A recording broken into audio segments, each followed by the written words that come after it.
여러분 안녕하십니까, 권순환입니다.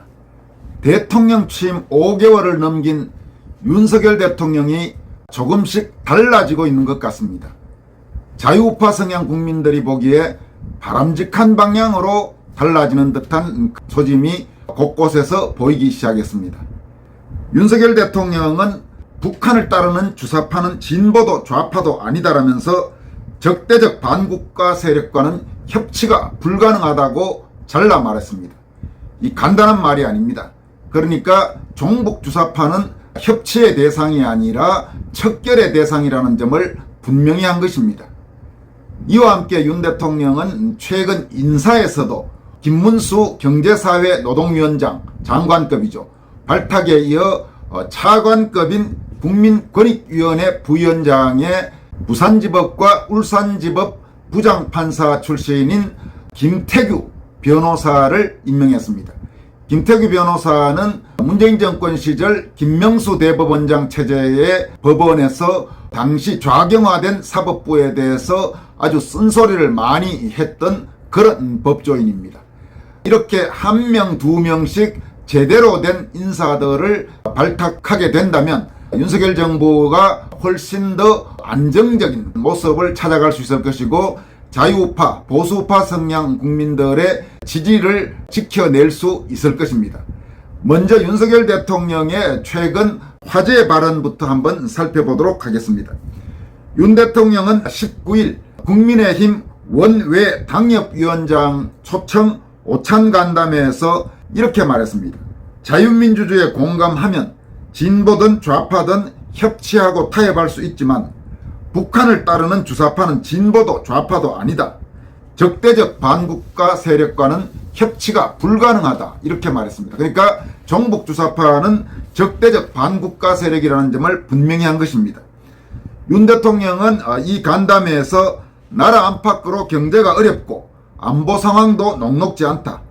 이런 때일수록 가장 중요한 것은 우리 스스로 자유민주주의 체제에 대한 확고한 믿음과 확신을 갖는 것이라고 강조한 뒤 이같이 말했습니다.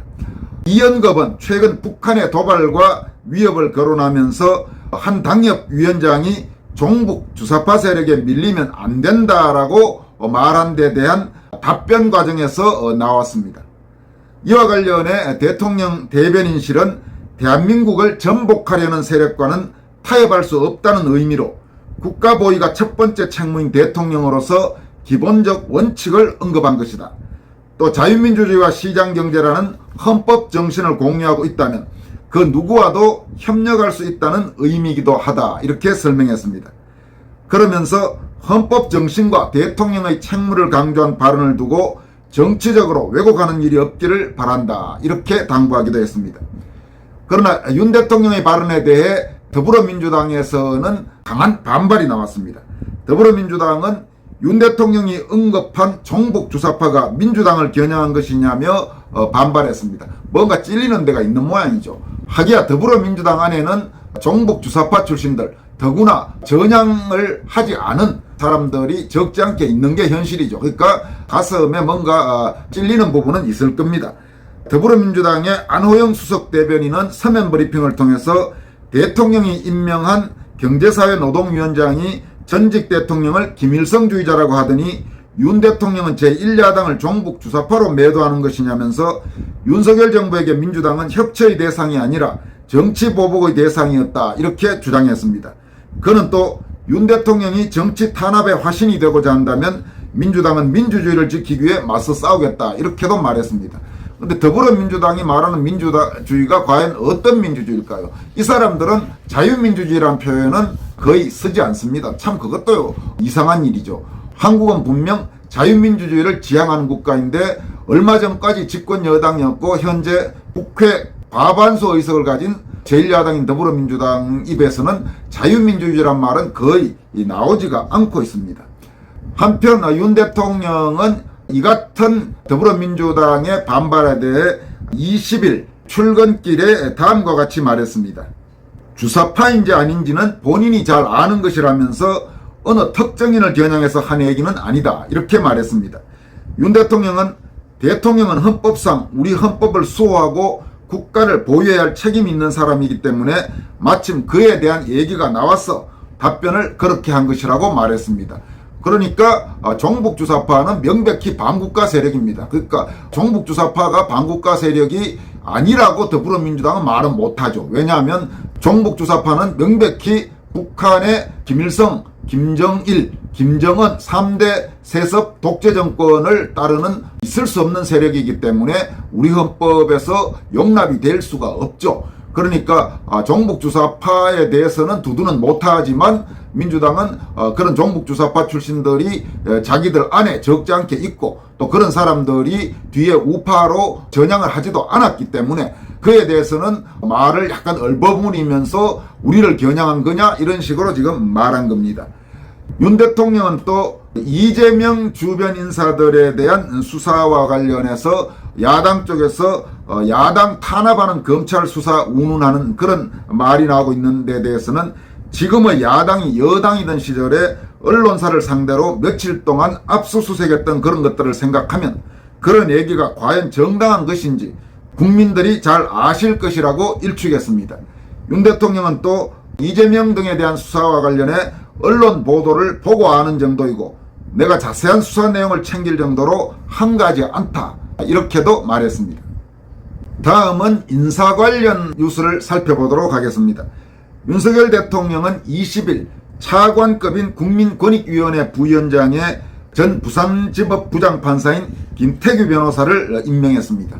김태규 변호사는 연세대 법학과 출신으로 헌법재판소 헌법연구관 또 울산지법 부장판사, 부산지법 부장판사 등을 지낸 뒤 2021년 사표를 내고 고향인 울산에서 변호사로 활동해 왔습니다. 김태규 신임 부위원장은 특히 문재인 정권 시절 현직 판사로서 김명수 대법원장 체제하의 사법부 또 문재인 정권의 전반적인 좌경화 흐름에 대해서 강도 높게 공개적으로 비판해서 눈길을 끌기도 했습니다. 사실은 김태규 신임 국민권익위 부위원장이 페이스북 등을 통해서 소개한 것을 제가 문재인 정권 시절 인터넷 언론 매체를 새로 창간해서 편집인으로 있으면서 종종 소개한 바가 있습니다. 그래서 당시 김태규 판사의 그런 글들이 많이 알려졌죠. 그 소개 이후에 제도권 매체들, 신문 이런 데서도 김태규 당시 판사 혹은 그 이후 김태규 변호사의 페이스북 글들을 많이 인용해서 보도했고 그런 글들이 책으로 나중에 출간되기도 했습니다. 그러니까 한국의 법조인들 중에는 상당히 자유우파 성향이 뚜렷한 그런 법조인이고 또 본인의 자유우파적 가치를 공개적으로 표출하기도 했다는 점에서 이번 국민권익위원회 부위원장 인선은 상당히 의미 있는 인사라고 생각합니다.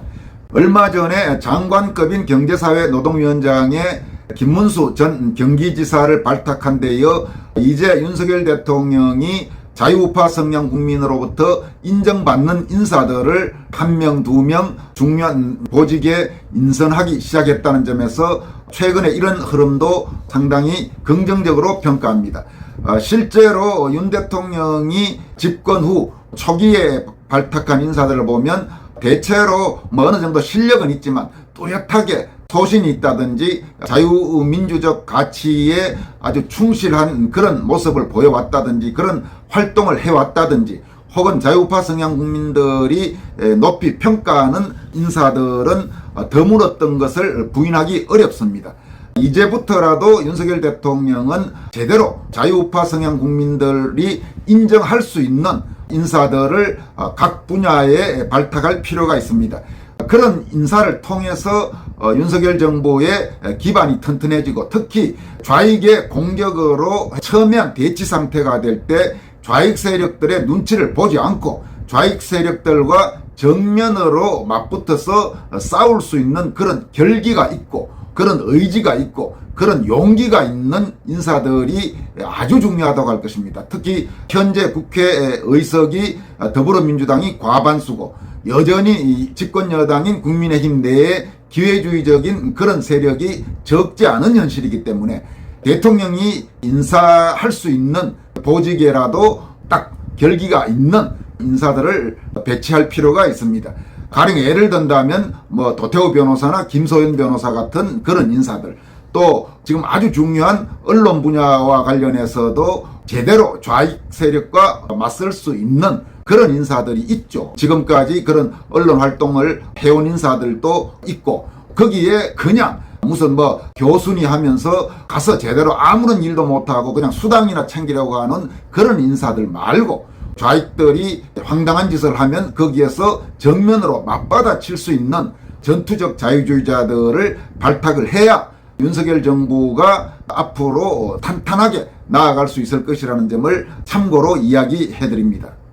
지금 이런 문제와 관련해서는 마침 오늘 제가 페이스북에 쓴 글이 하나 있는데 참고로 소개해 드리도록 하겠습니다. 어느 정도 이런 일련의 흐름과 무관하지 않은 내용이라서 한번 같이 살펴보도록 하겠습니다.